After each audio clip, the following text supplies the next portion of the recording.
नमस्कार दोस्तों, स्वागत है आप सभी का हमारे चैनल एस्ट्रो सच पर। दोस्तों, अगर आप भी अपनी लाइफ में कुछ नया सीखने की चाह रखते हैं तो इस चैनल को सब्सक्राइब कर ले जाएं। मां लक्ष्मी आपके इस वीडियो को जो भी लायक और चैनल को सब्सक्राइब करें उसके जीवन में कभी भी धन की कमी न होने देना। दोस्तों, पूरे 500 सालों के बाद बन रहा है दिव्य दुर्लभ महाशुभ संयोग 9 नवंबर गुरुवार रमा एकादशी। इस दिन यानी 9 नवंबर रमा एकादशी के दिन चुपचाप गाय को खिला दें। यह एक छोटी सी चीज रोडपति भी होंगे, 1 करोड़पति मिलेंगी। सभी संकटों और कष्टों से मुक्ति, पितृदोष तुरंत होगा खत्म, पूरे साल आपके घर में भरे रहेंगे। अन्न धन के भंडार यूं कहें कि आपकी 7 पुश्तें तक करेंगे। पैसों पर राज दोस्तों, 7 पीढ़ियों तक बैंक बैलेंस बढ़ता चला जाएगा। सभी दुख दूर हो जाएंगे और सुख आपके पास आ जाएंगे। सुख आपके कदम चूमेगी और आपके घर में सदैव अन्न धन के भंडार भरे रहेंगे। और साथ ही साथ भगवान विष्णु और माता लक्ष्मी की सदैव आपके ऊपर कृपा बरसेगी। तो वह कौन सी एक खास और महत्वपूर्ण चीज है जो कि आपको 9 नवंबर गुरुवार यानी कि रमा एकादशी के दिन चुपचाप गाय को खिला देनी है। आपको बता दें कि यह एकादशी इसलिए भी खास मानी जा रही है क्योंकि इस दिन गुरुवार का दिन है, स्वयं भगवान बृहस्पति का दिन है, भगवा विष्णु जी का दिन है। और इस दिन यदि आप गाय को यह एक छोटी सी चीज खिला देते हैं तो समझ लेना आपके 7 पीढ़ियों तक लाभ हो जाएगा। 7 पीढ़ियों तक बैंक बैलेंस बढ़ता चला जाएगा, तत्काल गरीबी समाप्त हो जाएगी। आपके जीवन से आपके जीवन में गरीबी का नामो निशान खत्म हो जाएगा, आर्थिक स्थिति प्रबल हो जाएगी और 7 पीढ़ियों तक बैंक बैलेंस बढ़ता चला जाएगा। तो दोस्तों, इस वीडियो को पूरा देखें, बहुत ही लाभकारी वीडियो है क्योंकि इस वीडियो में हम आपको गाय से जुड़े ऐसे अचूक और प्रभावशाली उपाय बताएंगे जिन्हें करने से आपकी किस्मत चमक जाएगी। गरीब भी मालामाल बन जाता है, करोड़पति बन जाता है इन उपायों को करने से, क्योंकि हमने पहले भी बताया है कि इस बार गुरुवार के दिन यह एकादशी पर रही है तो बहुत ही खास है। इस दिन जो भी योग बने हैं आपको लाभ देंगे। तो दोस्तों, पूरा वीडियो देखें, वीडियो को शुरू करें। सबसे पहले तो आपसे रिक्वेस्ट करते हैं कि भगवान विष्णु और माता लक्ष्मी का नाम लेते हुए वीडियो को लाइक कर दें और सच्ची आस्था से कमेंट बॉक्स में मां लक्ष्मी, भगवान विष्णु जी, माता लक्ष्मी जरूर लिखें। और ज्यादा वीडियो को शेयर जरूर करना जिससे और लोग भी इस वीडियो के माध्यम से लाभ उठा सकें। दोस्तों, आपको बता दें कि हिंदू पंचांग के अनुसार हर साल कार्तिक मास के कृष्ण पक्ष की एकादशी तिथि पर रमा एकादशी का व्रत रखा जाता है। इस दिन जगत के पालनहार श्री हरि विष्णु जी की पूजा करने और व्रत का विशेष ध्यान, साथ साथ माता लक्ष्मी की भी इस दिन आपको विधि विधान से पूजा अर्चना करनी चाहिए। आपको बता दें, ये सभी एकादशियों में रमा एकादशी को सबसे शुभ और महत्वपूर्ण माना जाता है। इसे रमा एकादशी के नाम से भी जाना जाता है। यह एकादशी दीपावली से 4 दिन पहले आती है। रमा एकादशी व्रत को सबसे महत्वपूर्ण एकादशियों में से एक माना जाता है। कहा जाता है कि रमा एकादशी का व्रत करने से ब्रह्महत्या सहित अनेक प्रकार के पाप भी नष्ट हो जाती है। जो व्यक्ति रमा एकादशी के दिन व्रत रखता है उसके सभी पाप मिट जाए आते हैं और उसकी समस्त मनोकामनाएं पूर्ण हो जाती हैं। भगवान विष्णु जी, माता लक्ष्मी समस्त मनोकामना में उस व्यक्ति की पूर्ण कर देती है। आपको बता दें कि रमा एकादशी के दिन प्रातःकाल सुबह उठकर जल्दी स्नान आदि से निवृत्त होकर स्वच्छ वस्त्र धारण करें और भगवान विष्णु जी की प्रतिमा या फिर तस्वीर को स्थापित करें। साथ ही साथ माता लक्ष्मी की भी विधि विधान से पूजा करें। प्रतिमा के सामने बैठकर व्रत का संकल्प लें। इसके बाद भगवान विष्णु जी की विधिवत पूजा अर्चना करें। सबसे पहले भगवान विष्णु जी को पंचामृत से स्नान करवाएं। फिर भगवान विष्णु को पुष्प, धूप, दीप, नैवेद्य आदि अर्पित करें। इसके बाद विष्णु सहस्त्र नाम का जाप करें और भगवान विष्णु जी की कथा पर है या फिर सुने और साथ ही साथ माता लक्ष्मी की विधि विधान से पूजा करें। आरती उतारें और अपने यथाशक्ति सामर्थ्य के अनुसार गरीबों को भोजन कराएं और जरूरतमंदों को दान दक्षिणा देकर उनका आशीर्वाद प्राप्त करें। जो भी आपसे बने अन्न धन वस्त्र दान जरूर करें। जैसा आपसे बने कुछ भी बनेगी। अन्न धन वस्त्र जो भी बने दान करें, लाभ आपको अवश्य होगा। और जो उसको बात करते हैं कि आपको इस दिन यानी रमा एकादशी के दिन गाय से जुड़े कौन कौन से उपाय करने चाहिए जिससे भगवान विष्णु जी मतलब लक्ष्मी प्रसन्न हो जाए और आपकी 7 पीढ़ियों तक इस उपायों का लाभ मिले, तत्काल गरीबी आपके जीवन से समाप्त हो जाए और यूं कहें कि भगवान विष्णु जी, माता लक्ष्मी आपकी समस्त मनोकामनाओं को पूर्ण कर दे और 33 कोटि देवी देवताओं को धारण करने आली गौमाता का तो आशीर्वाद आपको प्राप्त होना ही होना है। तो चलिए शुरू करते हैं। कौन कौन से उपाय है जो कि आपको 9 नवंबर यानी कि रमा एकादशी के दिन गाय से जुड़े जरूर करने चाहिए? यह चलिए शुरू करते हैं।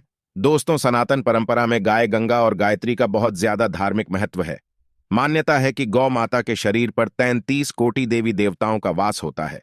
गोमाता की सेवा एवं पूजा करने वाले जातक पर इन सभी देवी देवताओं की कृपा बरसती है। घोष सेवा से न सिर्फ इस जन्म के बल्कि पूर्व जन्म के भी दोष दूर हो जाते हैं। प्रत्येक सुबह जब आपके घर में भोजन बना प्रारंभ हो तो सबसे पहले बनाई गई रोटी को आप माता के नाम से निकाल दें और भोजन करने से पूर्व गोमाता को इस रोटी को खिलाएं। यदि संभव हो तो काली गाय को खिलाएं। यदि काली गाय न मिले तो सफेद गाय को भी आप खिला सकते हैं। प्रत्येक पूजा और मांगलिक कार्य में गोमाता या उनसे जुड़ी चीजें जैसे गाय का गोबर, गोमूत्र, गाय का दूध अथवा गाय के दूध से बना की अवश्य शामिल करें। इससे आपको पुण्य प्रभाव की प्राप्ति होगी। सनातन परंपरा के अनुसार जिस घर में गाय होती है उस घर से जुड़े सभी वास्तुदोष स्वतः ही समाप्त हो जाते हैं। किसी भी पूजा में गाय से प्राप्त पंचगव्य युक्त पदार्थ का उपयोग अवश्य शामिल करें, क्योंकि पंचगव्य के बिना कोई भी पूजा पाठ और हवन सफल नहीं होता। तो वह कृपा पाने के लिए प्रतिदिन अथवा महीने में परिवार एक बार गौशाला जाने का नियम जरूर बनाएं और वहां गायों को हरा चारा जरूर खिलाएं। इससे आपको शुभ फलों की प्राप्ति होगी और साथ ही साथ गोसेवा और को पूजा से 9 ग्रह शांत हो जाते हैं और इनसे जुड़े दोषों का निदान हो जाता है। गर्मियों में गोमाता को पानी पिलाया और सदी में गोमाता को गुड़ अवश्य खिलाएं। ध्यान रखें कि गर्मियों में गाय को गुड़ खिलाएं। अनेक देवी देवताओं को अपने शरीर पर धारण करने वाली गौमाता से जुड़े कई शुभ और अशुभ संकेत भी होते हैं। मतलब गाय का दूध दुहते समय यदि गाय ठोकर मार दें और सारा दूध भी हर जाए तो अब शगुन होता है। यदि कोई यात्रा पर निकल रहा हो और गाय अपने बछड़े को दूध पिलाती सामने आ जाए तो निश्चित रूप से जी इस यात्रा के लिए आप निकले हैं। वे यात्रा आपके लिए अवश्य ही सफल होगी और वह काम जिसके लिए आप निकले हैं वह अवश्य ही पूर्ण होगा। यात्रा पर जाते समय बाईं ओर गाय की आवाज आना और रात्रि में गाय की हुंकार करना भी शुभ होता है। दोस्तों, साथ ही साथ गाय के साथ आप भूल कर भी यह काम ना करें, अन्यथा मिलता है घोर नरक और जीवन भर की परेशानियां। जय दोस्तों, गाय को राष्ट्रीय पशु बनाए जाने और इन्हें मौलिक अधिकार दिए जाने की बात हो रही है, तो सवाल उठता है कि गाय जब भारतीय संस्कृति का अहम हिस्सा है तब भी गाय के साथ लोग खराब व्यवहार कैसे कर लेते हैं। गाय दर दर भटकती रहती है, भरपेट इन्हें चारा तक लोग नहीं देते। गाय जब तक दूध देती रहती है तो उनकी सेवा होती है और जैसे ही दूध देना बंद कर देती है तो लोग इन्हें उनकी किस्मत पर छोड़ देते हैं। सड़कों पर और गलियों में भटकने के लिए ऐसे में गोवंश जीवों को कोई डंडे से मारता है तो कोई उन पर पानी डाल देता है। कभी वाहनों से ठोकर लग जाती है तो कभी बीमार होकर बेचारी एक गाय दम तोड़ देती है। ऐसे में जरूरत है इन बातों को जानने की कि गाय को लेकर शास्त्रों में क्या कहा गया है, गाय के साथ आपको कैसा व्यवहार करना चाहिए। या दोस्तों, गाय को कभी भी मारना पीटना नहीं चाहिए।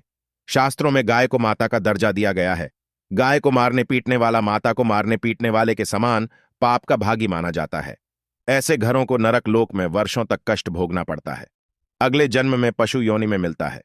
कथा है कि गौतम मुनि ने गलती से गाय को डंडा मार दिया था, जिससे गाय की मृत्यु हो गई थी और इस पाप से मुक्ति के लिए इन्हें वर्षों तक तपस्या करनी पड़ी। भगवान श्री कृष्ण जी ने बैल स्वरूप में आए असुर का वध कर दिया था, जिससे मुक्ति के लिए भगवान श्री कृष्ण को संपूर्ण तीर्थों को एक कुंड में बुलाना पड़ा और इस कुंड में स्नान से वह पाप मुक्त हो गई थी। साथ ही साथ जो लोग पानी पी रही गाय को भगाते हैं वे घोर पाप के भागी बनकर नरक भोगते हैं, ऐसा पुराण में बताया गया है। जबकि जो लोग गाय के लिए प्यार और चारा बनवाते हैं वह माह भाग्यवान होते हैं। ऐसे लोग घोर पाप से मुक्त होकर स्वर्ग पा जाते हैं और बड़े ही धनवान कुल में जन्म लेकर सुख भोगते हैं। और साथ ही साथ आराम कर रही गाय को कष्ट देकर कभी भी उठाना नहीं चाहिए। कहते हैं कि जिस स्थान पर गाय बैठी है वहां से नकारात्मक ऊर्जा समाप्त हो जाती है। गाय के बैठने की जगह को जो लोग नियमित साफ रखते हैं वे पूर्व में किए गए जाने अनजाने में पापों से मुक्ति हो जाते हैं और गोलोक में स्थान पाते हैं। गाय को डंडा मारकर उठाना, पानी डालकर उठाने से मनुष्य पाप का भागी बनता है और अगले जन्म में उसे दर दर भटकना पड़ता है। और साथ ही साथ शास्त्रों में बताया गया है कि गाय का दूध उसके बछड़े के लिए होता है। गाय के बछड़ ऐसे बचा हुआ खुद ही मनुष्य को लेना चाहिए, लेकिन कुछ लोग एक बार गाय को दो लेने के बाद फिर से बछड़े के लिए बचा हुआ दूध भी दो लेते हैं। ऐसा करना घोर पाप कहा जाता है। दूध को दोने वाला और ग्रहण करने वाला दोनों ही पाप के भागी बन जाते हैं। दोस्तों, साथ ही साथ शास्त्रों में कहा गया है कि गोवंश यानी गाय और बैल की पीठ पर नहीं बैठना चाहिए। इनके पीठ पर बैठने से महापाप लगता है। ऐसे लोगों को नरक की यातना भुगतनी पड़ती है। एकमात्र महादेव के अंश के उत्पन्न नंदी ही गोवंश है, जिस पर स्वयं महादेव और महादेवी सवारी करती है, क्योंकि नंदी ने स्वयं अपनी इच्छा से महादेव की सवारी बनना स्वीकार किया था। और साथ ही साथ शास्त्रों में गाय के दान को बहुत ही महत्व दिया गया है। लेकिन ऐसी गाय का दान कभी नहीं करना चाहिए जो बूढ़े और बीमार हो। कठोपनिषद में नचिकेता की कथा भी इस संदर्भ में है कि जिस नचिकेता ने पिता द्वारा बूढ़ी गाय को दान करने पर आपत्ति जताई थी, दूध देने वाली और बछड़े सहित जो लोग गाय का दान करते हैं वह महान पुण्य को प्राप्त करके स्वर्ग में स्थान पाते हैं। दोस्तों, साथ ही साथ सूर्य चंद्र मंगल शुक्र की युति राहु से हो तो पितृदोष होता है। यह भी मान्यता है कि सूर्य का संबंध पिता से, मंगल का संबंध रक्त से होने के कारण सूर्य यदि शनि राहु या केतु के साथ स्थित हो या दृष्टि संबंधी हो तथा मंगल की युति राहु या केतु से हो, पितृदोष होता है। यह दोष जीवन संघर्ष में बन जाता है। यदि पितृदोष हो तो गाय को प्रतिदिन या किसी भी एकादशी को या किसी पूर्णिमा के दिन या अमावस्या को रोटी गुड़ चारा आदि खिलाने से पितृदोष से समाप्त हो जाता है।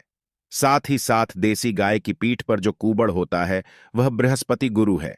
जन्मपत्री में यदि बृहस्पति अपनी नीच राशि मकर में हो या अशुभ स्थिति में हो तो देसी गाय के इस बृहस्पति भाग शिवलिंग रुपये कुबेर के दर्शन करने चाहिए तथा चने की दाल रखकर गाय को रोटी भी दें। इससे आपको शुभ फलों की प्राप्ति होगी। और साथ ही साथ यदि आप रास्ते में जा रहे हो और सामने से गांव माता आती हुई दिखाई दे तो गोमाता को आप अपनी दाहिनी ओर से जाने देना चाहिए। आपकी यात्रा बस तुरंत ही सफल होगी। और साथ ही साथ संकेत भी जान लें, यदि आप यात्रा पर जा रहे हैं और सामने आपके गाय पर जाए अथवा अपने बछड़े को दूध पिलाती हुई सामने गाय दिखाई दिए जाएं तो समझ जाना कि वह यात्रा आपके लिए अवश्य ही सफल होंगे।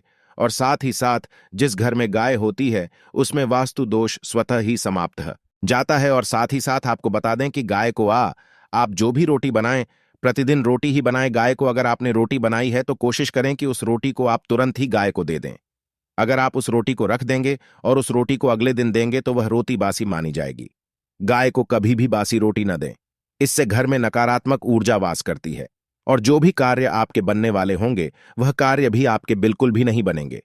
इससे आपके घर में हमेशा दर्द रहता का वास रहेगा और आप जिस भी कार्य को करेंगे उस कार्य में आपको हमेशा असफलता ही हाथ लगेगी। इसलिए कोशिश करें गाय को रोजाना ताज ही रोटी बनाकर खिलाएं और रोटी को बिल्कुल ना रखें। बासी रोटी गाय को ना दें और साथ ही साथ सड़ी गली चीजें गाय को नहीं खिलानी चाहिए कि घर में कोई फल है, कोई सब्जी है, सड़ जाए तो लोग क्या करते हैं, गाय को खिला देते हैं। नहीं, ऐसा नहीं करना चाहिए। ऐसा करने से यदि आप गाय को खिलाते हैं तो और आप पाप के भागी बन जाते हैं। आप बिल्कुल भी सड़ी गली चीजें गाय को खिलाएं और साथ ही साथ आप आटे की गई लोइयां बनाकर उनके ऊपर हल्दी लगाई। इसके बाद आप उन 11 लोइयों को एक एक करके गाय को खिलाएं। प्रत्येक लोई को खिलाते समय गाय के सींगों पर आप हाथ फेरें, पीठ पर हाथ फेरने, मस्तक पर हाथ फेरें। माता गाय की आप चरणों का स्पर्श करें। या दोस्तों, ऐसा करने से आपके समस्त कार्य बनने लगेंगे। जो दुख का समय चल रहा है वे भी समाप्त होगा। आपके जीवन में खुशी है, खुशी होगी। और एक बार आप 7 बार गाय की परिक्रमा भी कर लें तो आपके समस्त कार्य पूर्ण होंगे। और साथ ही साथ आप गाय को जब भी रोटी दें, रोटी पर या तो आप थोड़ी हल्दी लगा लें या थोड़ा गुड़ रख लें। अगर गोद ना हो तो आप थोड़ा मिश्री रख सकते हैं, थोड़ा भी रख सकते हैं। या दोस्तों, गाय को कभी भी सूखी रोटी खिलाएं। सूखी का मतलब गाय के जो रोटी रखें खिलाए उस पर कुछ ना कुछ रखकर खिलाए। हल्दी रख लें, गुड़ रख लें, मिश्र जी आप जो भी रख लें, मतलब खाली रोटी नहीं खिलानी है। ध्यान इस बात का रखें जब भी आपको शुभ फलों की प्राप्ति होगी। या दोस्तों, ये थे गाय से जुड़े कुछ महत्वपूर्ण उपाय, कुछ बातें जिन्हें आपको ध्यान में जरूर रखना चाहिए। या दोस्तों, वीडियो अच्छी लगी हो तो वीडियो को लाइक करें, ज्यादा से ज्यादा अपने दोस्तों में शेयर करें